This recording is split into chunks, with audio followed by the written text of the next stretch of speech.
It was a busy news weekend for the Atlanta Braves as they made a trade of Jake Odorizzi. They also signed a couple of relievers. There are some Ronald Acuna Jr. trade rumors floating around out there, and Michael Harris wins NL Rookie of the Year. We have a ton to talk about on today's episode of Locked On Braves, so let's get into it. You are Locked On Braves, your daily Atlanta Braves podcast. Part of the Locked On Podcast Network, your team every day.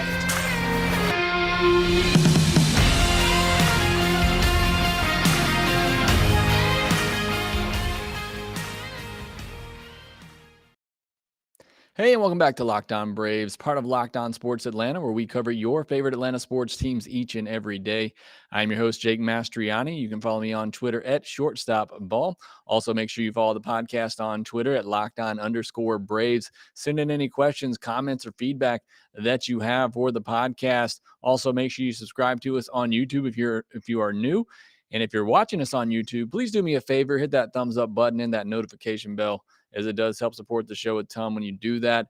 And as always, thanks for making Locked On Braves your first listen of each and every day. We post episodes daily, 5 days a week, Monday through Friday, and we're free and available on all platforms. Got a lot to talk about. I was on vacation over the weekend, and of course, Braves have a lot of breaking news. We'll talk about the Jake Odorizzi trade, a couple of reliever signings with Nick Anderson, and Jesse Chavez coming back. And then I want to get into the Ronald Acuna Jr. trade rumors that sparked up over the weekend and some curious comments from Matt Vasgersian of MLB Network. Want to dive into those as well. So as always, thanks if you're here watching live. Let me know your comments in the chat section. And also if you're watching on YouTube, be sure to comment down in the comment section below, and I'll be sure to get back to you there. But let's start with the good news, the great news, and that is Michael Harris wins NL Rookie of the Year. Spencer Strider coming in second. Not much of a surprise. We talked about it a lot that this race could have gone either way, in my opinion.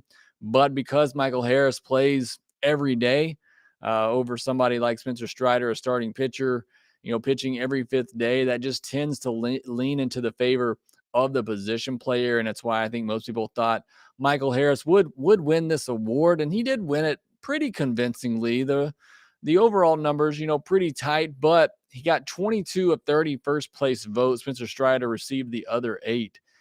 And then Michael Harris also had 8 second place votes as well. So all 30 writers that voted had him either first or second. And like I said, 22 of them had him first place. So pretty convincingly the NL Rookie of the Year. And it's really hard to argue with that, especially when you take into consideration what him coming up meant to this Braves team. I mean, they were a struggling team when Michael Harris came up, and then the Braves really took off when he came and started in center field and batting at the bottom of the lineup and really turning that lineup over, playing Gold Glove level defense. Still just cannot believe he was not a Gold Glove finalist, but we know those awards are coming in the future. But for right now, he gets one of the biggest ones in becoming NL Rookie of the Year. First Brave to do it since Ronald Acuna Jr., not too far back.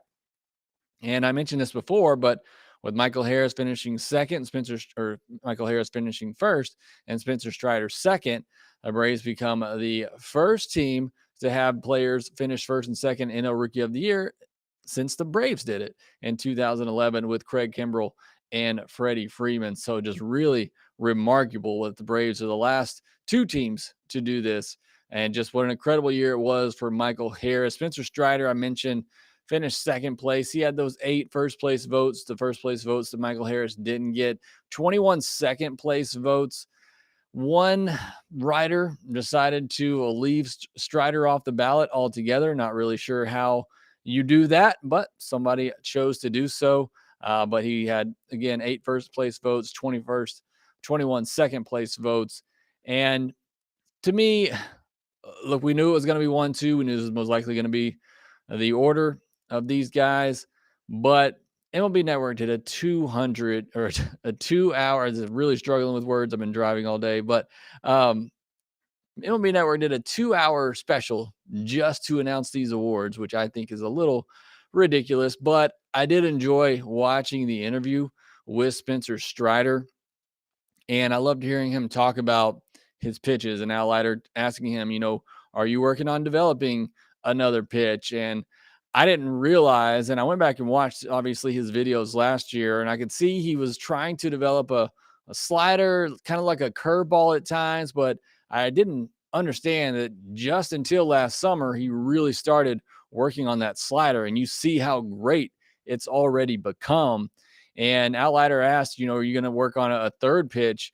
And he said, yeah, that was the plan coming into this year, that he really wanted to work on that changeup to give him a third pitch. But, and I'm obviously paraphrasing, Spencer Strider just said, I didn't need it. And, he didn't say it, arrogantly, like I'm kind of portraying it, but he didn't. I mean, that's just the fact of the matter. He was able to dominate all year long with two pitches, basically a fastball and a slider. But he said, he is working on that changeup. He wants to develop that third pitch and knows he's going to need it. That is huge for me because, I mean, I think he's going to be great even as is. But if he can develop a third pitch, another pitch to put in the mind of hitters, I just think that takes him to a Cy Young type level. And he talked about that changeup and trying to develop it and know he's going to have to use it a little bit more and trust it. He just said it's a pitch, he doesn't have full command of right now that he's still working on to be more consistent with. But it was just glad for me to hear that he is working on that third pitch and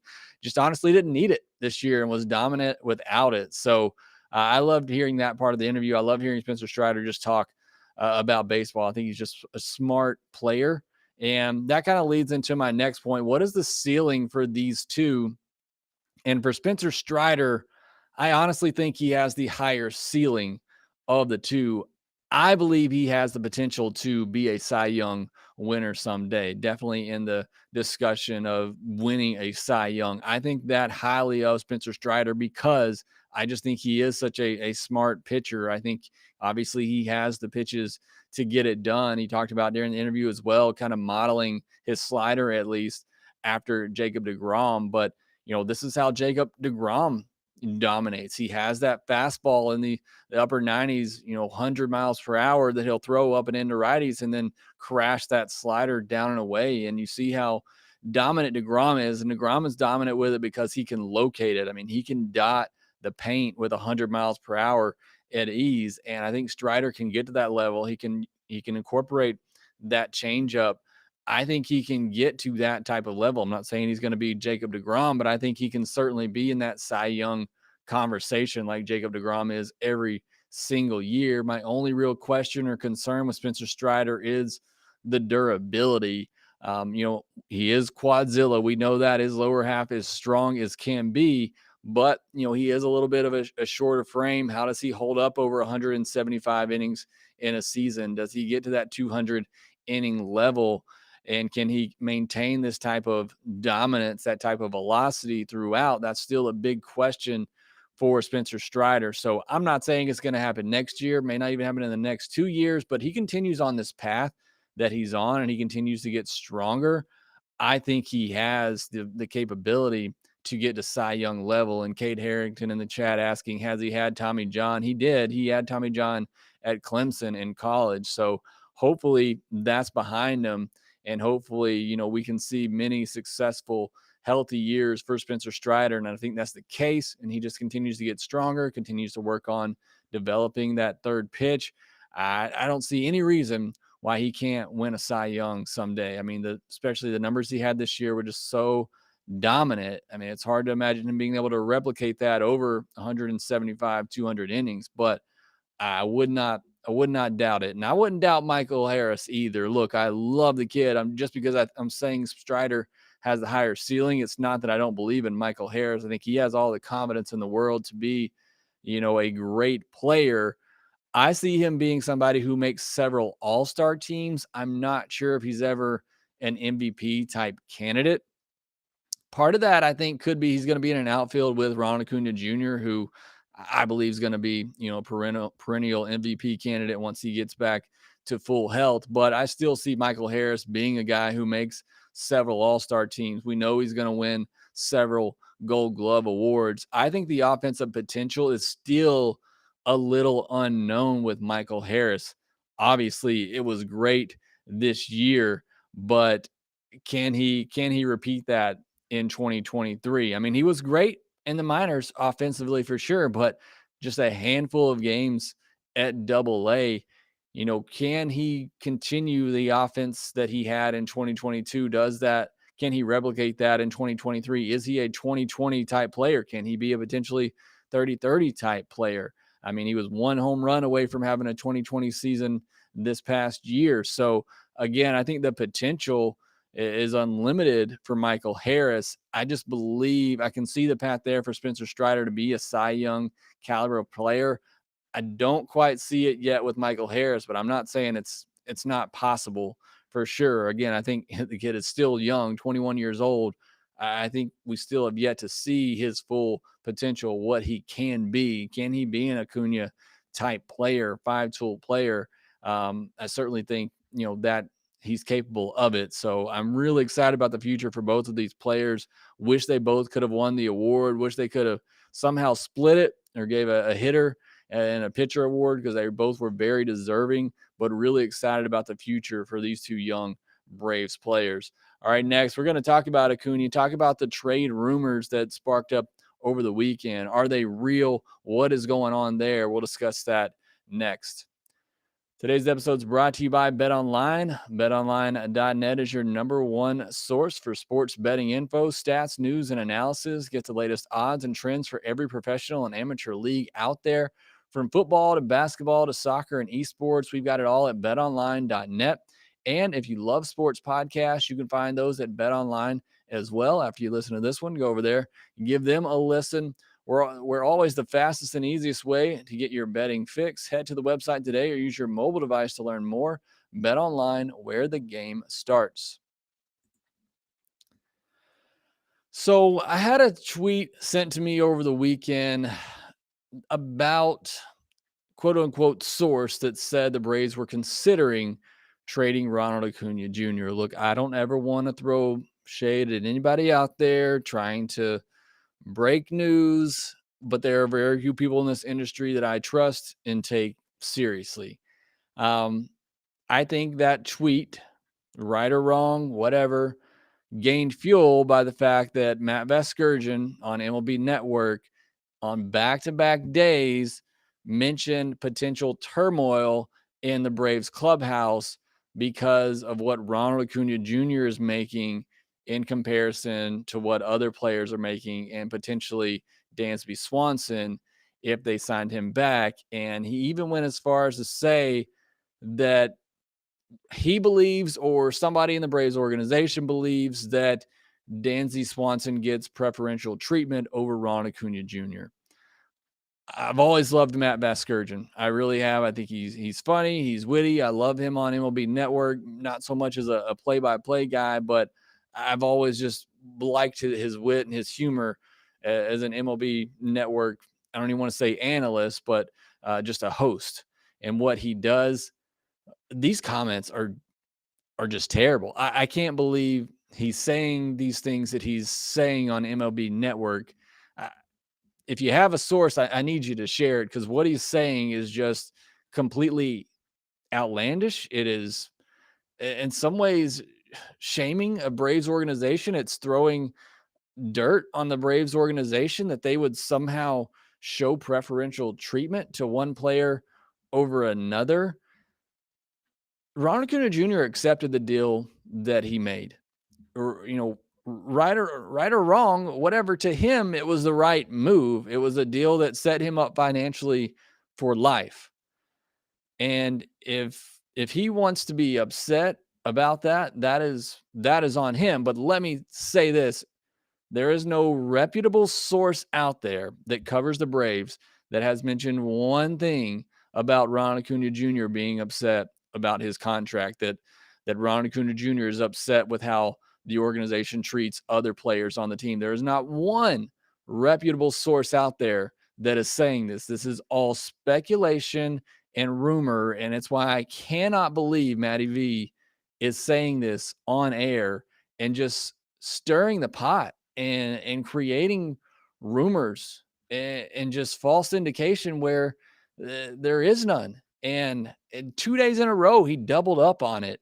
It's somewhat maddening to me to hear him say that. Somebody that I like and enjoy in the baseball industry, you cannot do that. Again, there is no reputable source in the Braves organization that has reported any type of misgivings from Ron Acuna Jr.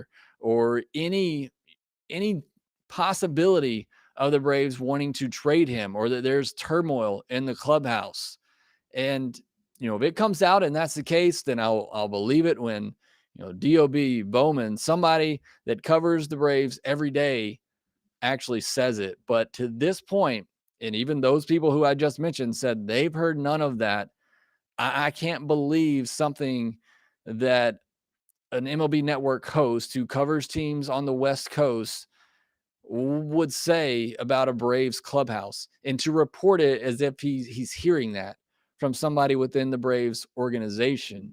That is that is just terrible by Matty V to even bring this up and to make that type of accusation is just wrong and borderline deserves an apology or at least some clarification, because the comment that he made, and it was the second clip I saw, the comment where he made about there being preferential treatment towards Dansby Swanson over Ronald Acuna Jr., that to me needs to be explained, followed up on, maybe even apologized over. And I hate that we're in a society where you have to apologize for everything that you say, but you can't say that out loud in a blanket statement about an organization, about a situation, unless you have firsthand knowledge from somebody giving you that. I can't believe the comments that he said. But let me say this: I there is no way, and I'm gonna say this, and then if it happens, I'll gladly eat these words. There's no way the Braves are trading Ronald Acuna Jr. In fact, all of this led to Ken Rosenthal doing his diligence, somebody I do trust, and he checked in on this and said that the Braves have no intention of trading Ronald Acuna Jr. Why would you trade a 24-year-old superstar on a team-friendly deal? What type of value are you going to get back in return for that? Well, and why would you trade that? Somebody who I think is the best player on this team when healthy. And if you want to argue or you want to give me a counterpoint to that, let me know in the comments or in the chat section. But why would you even entertain the idea of trading somebody who loves baseball so much that he's going back to his home country, where he really just wants to play this winter? He just wants to play the game and he loves playing. He is always laughing, smiling. He brings so much energy. You want to trade that? I don't buy it. I can't believe the comments from Matty V. I can't believe this was even a rumor. Wherever it was started, I just cannot believe we're even discussing this and that some people are even entertaining the idea of it. But everybody's entitled to your own opinion. Let me know in the chat section, in the comments, you disagree. I, I think it's all terrible speculation and rumor during a long, cold off season and people that need something to talk about. That's all I can imagine at this point. But again, Rosenthal, somebody I trusted, he did his due diligence. He checked his sources. I trust his sources. They said the Braves have no intention of trading Ron Acuna Jr. As far as Matty V's comments, if there is any turmoil in the clubhouse over what other players are making and that players are making more than Ron Acuna Jr., that needs to be settled in the clubhouse. And one thing that Matty V just fails to mention here, this is Dansby Swanson's last contract. This is all he's going to get. Ron Acuna Jr. is going to hit free agency again, whether at 28 or 30. He's going to get another deal, and he's probably going to make mega bucks. He has more money coming. He has another deal coming. This was just Ronnie's first deal. So, I mean, that comment just really ticked me off. I can't believe that Matty V said that twice, back-to-back days on air. I think it's absolutely absurd and ridiculous. So I apologize. We even had to spend this much time on it, but Braves are not trading Ron Acuna Jr. I really doubt there's any turmoil in the clubhouse at all. If there is, that needs to get settled in the clubhouse. But again, I think that's just rumor in speculation. Matt, if he wants to follow up on it, give us an actual source or something, or clarify his statements, that would be great. But until I actually hear somebody that I trust in that covers the Braves report that, I don't buy it. I don't believe it. So that's that. Hopefully we don't have to really discuss ever trading Ronald Acuna Jr. again. I hope he's with the Braves for the rest of his career. Next, I want to talk about the Jake Odorizzi trade. Got some signings coming up as well. Some signings that were made over the weekend for the bullpen. Want to discuss those as well. We'll get into that here next.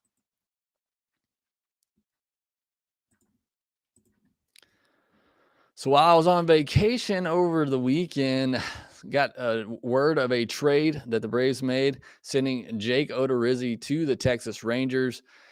Really caught me off guard. And like I said, I was traveling at the time and on vacation with my wife, so didn't really do a lot of digging and research on it. But Braves traded Jake Odorizzi to the Texas Rangers for Colby Allard and $2 million. Now, the part that I was missing the night that all these tweets happened, and it was later confirmed, Jake Odorizzi did choose to pick up his $12.5 million player option, which, I was first of all, I was a little surprised he took it, that he didn't think he could get more than $6 million in free agency, which is all he really needed to get. And that was the first kind of shock to me, but there's no way the Braves, make that deal before he obviously makes his decision. So apparently the decision was made. It was never even really reported by the Braves, and then they decided to trade him. This kind of makes me think that Alex Anthopoulos maybe thought this was happening, and he already had, discussed a trade with the Rangers. I mean, it happened so quickly. I almost feel like Alex was on top of it and said, talked to the Rangers beforehand, said, hey, if Odorizzi picks up this player option, what can we do? I mean, it happened so quickly. You almost have to think that that's the case here. I get the Braves. I get you had to, especially once you picked up the player option. You had to trade them, try to save as much as you can here. Only able to save $2 million. They're eating $10 million of that going to Odorizzi. I thought that was a little much. It was about $4 million less than what I was hoping to save with Odorizzi. Had he not picked up his player option, the Braves could have saved about $6 million by him doing that. So with him picking it up, they only save about $2 million, or they do only save $2 million by trading him to the Rangers. Like, had to trade him and had to get something for him. And so I don't hate the deal, but again, it's even less than what I was hoping to save with the Odorizzi situation. As far as Colby Allard is concerned, he does have a minor league option, which is huge, and he'll just create more depth in the starting rotation. He's probably 10th in that pecking order. The Braves already are pretty deep in the starting rotation with all the guys they have down there, but can never have too much starting pitching depth. So Allard will certainly add to that. A guy that's obviously been in the Braves organization before, was once a pretty high prospect for the Braves, and started several games for the Rangers with mixed success there, but more bad than good. So again, he'll just kind of slot in as some starting rotation depth. But biggest part there is you save a couple $1 million trading Jake Odorizzi, opening up that roster spot. Braves extended the qualifying offer to Dansby Swanson. Obviously not expected to pick that up. Braves will get a draft pick after the Comp B round if Dansby does sign elsewhere. So that's very important if he does leave to go somewhere else. Braves made a couple of signings for the bullpen over the weekend. They signed Nick Anderson to a split deal. He'll make $875,000 if he's in the majors and $180,000 in the minors. He was really good for the Rays. Some of you may remember in 2019, 2020. Then he got injured, only pitched in 17 1/3 innings last year, but a buy low deal for a guy who was one of the best relievers not too long ago when he was healthy. So certainly hoping for a bounce back there. And then the Braves brought back Jesse Chavez. Probably everybody could have guessed this signing, making your predictions this offseason that the Braves would bring back Jesse Chavez. It is a minor league deal. He'll make $1.2 million if he makes the Braves roster. Hopefully he can find some of that magic again coming to spring training, competing for a roster spot. So glad to see Jesse Chavez at least be back for some portion of the Braves in 2023. And I mentioned these moves because you look at the deals that Edwin Diaz made and Robert Suarez with the Padres. Those are some big deals given out to high-level relievers, so probably best to stay away from the top of the reliever market. And I said early on, people asking about will the Braves sign Kenley? Will they go after a top reliever? I don't think so. I said at the beginning of the offseason, I don't see them spending more than $5 million a year on a reliever this offseason. I don't even know if they do that now. I think they get some of these low guys with some high incentive type deals and see if they can bounce back like Nick Anderson, like they're hoping with Kirby Yates. You get one of those guys to bounce back. You got, obviously Iglesias, Minter, Lee already out there. So, I mean, you have a solid bullpen already, McHugh. So I just see Alex buying some more of these buy low type guys, try to, prove it on a 1-year deal. Maybe some incentives in there. Mass Boot mentioning Luke Jackson as well as a potential, candidate that you could buy low, let him try to prove it, see works his way back from injury. Those are the type of reliever signings I see happening. I don't see Alex signing anything big reliever wise this year. So if that's the case, I like the deals that he's doing here. Chris Chaffee asked him, will the Braves take a risk on Kimbrel? I don't think so, because I think Kimbrel's going to get 5, 6, 7 million maybe. And again, I just, at this point, with the way the reliever market is, I just don't see Alex going into that arena right now, spending, that much on relievers when there's a lot of other holes that need to be filled. All right, we'll go back to the comments here. Sorry, I went a little long today. We had a lot to talk about, so not going to be able to get to all these comments. But Joe Mee says, pitching always trumps hitting, and Strider's going to get a Cy Young or 2. I agree. His ceiling is absolutely best of the pitchers, and I think Mike is just a level behind him and an all-star, not an MVP. So I'm right there with you on that. AJ Evans says shortstop greater than a corner outfielder. I would agree with that. I prioritize the shortstop position very highly. Matt Mock said he didn't enjoy the MLB Network piece either. I still can't believe Matt Evie said that. And I just watched the second clip that he had and that I hadn't seen. I saw the first one, but the second one he had is just even worse. Kate Harrington said it's the most valuable contract in Major League Baseball, talking about Acuna. Yeah, I agree. It's a great contract. Braves would be absolutely stupid to trade that contract and that talent. Sorry, a couple more here. Docs fan says, nobody loves playing baseball more than Ronald. I truly believe he has no problem with his contract, which is why he signed it in the first place. Look, if anybody in that clubhouse wants to be upset about a contract they signed, it's Ronald's best friend, Ozzie Albies. I mean, that contract is just ridiculously low for the talent that he has been. But yeah, I agree. I don't think there's any qualms there. I think that is national media trying to stir up the pot. Let's see. Question 1 from Hines says, this may sound dumb, but because the Braves have a full 40-man roster, would you be surprised if we dropped Colby, given how terrible he's been, to free up a spot for a free agent signing?